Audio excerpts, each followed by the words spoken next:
这么好玩的景区竟然没有门票。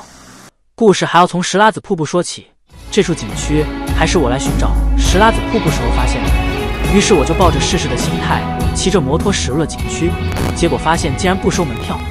这处景区位置处于银座天猛山下的山谷之中，直接导航春树沟即可到达。三面环山，环境优美，河水清澈，也是曾经央视拍摄的取景地，非常适合带着家人孩子游玩休闲避暑。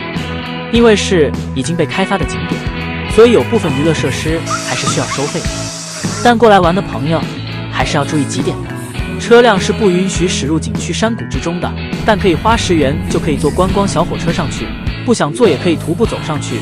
到了景区位置，首先映入眼帘的就是一个大葫芦，观光车也就到此为止，继续往上去就只能徒步前行。沿着河沟继续往上走，风景也是很美的。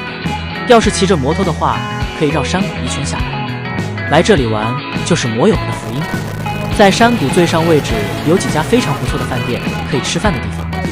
最后饱餐完成，坐上漂流皮艇，愉快的结束了。我是山哥，关注我，我们一起继续探索新的旅程。